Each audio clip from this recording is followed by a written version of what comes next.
Everybody will clap one time. One clap on three. 1, 2, 3. Okay, great.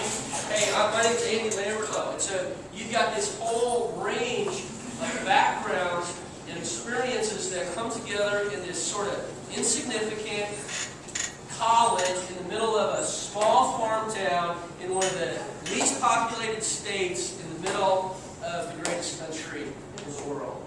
And I think that's significant to say that there really are no accidents, that each sort of step of your path, at least we believe here, has been appointed. Whether you know it or admit it or not is not necessarily the issue. But here's my point. Different is just that. Different is just different. It's not bad. You will waste all your money. You will waste all your time. You will waste all the energy that it takes to be in college and away from home if you don't get educated.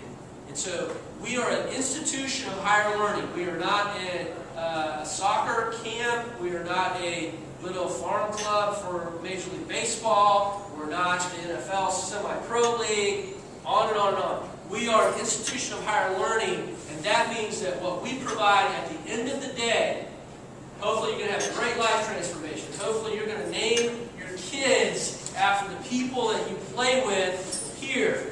Hopefully when you get married and some great person from Sterling College and you have a wedding out in front of Cooper and you're going to have people from your team standing up and we want all that for you. But at the end of the day, if you don't come out educated, then you could have just done all that. You could have just done something else when you were 18 or 19. As they come in with a new class today, is this idea that challenges are just that. There's something to be met and dealt with and solved and gained from, and they're to help strengthen us, but there will be challenges. Playing time, equipment. You might have issues with a roommate. With our football guys, we get those kind of things. So what are you going to do with the challenges that are going to face you? The first, will you embrace different? Second, go to class. Third, face your challenges with some sense of resolve and some sense of, okay, this has been put in front of me for a particular reason, and I really want to find a solution.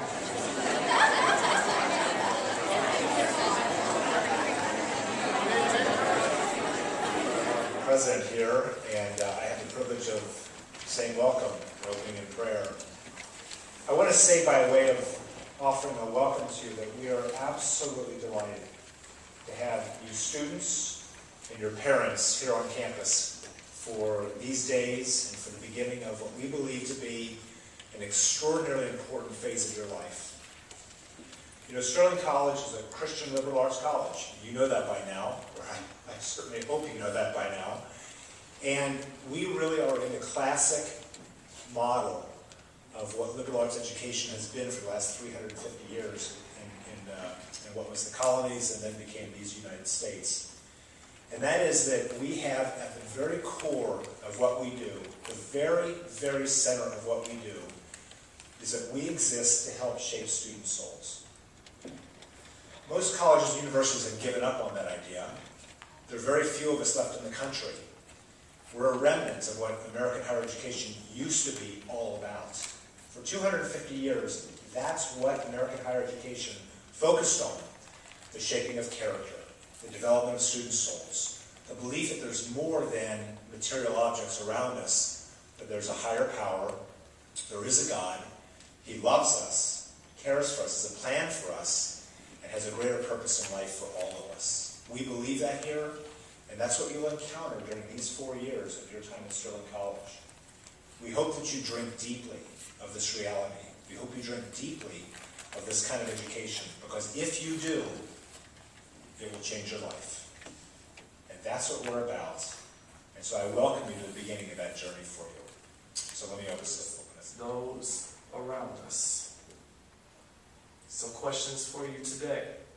While you are here in this place, preparing for your vocation, preparing for future steps, for families and for moves, preparing for ministry, preparing to be coaches and teachers and nurses and doctors and lawyers and the husbands and the wives.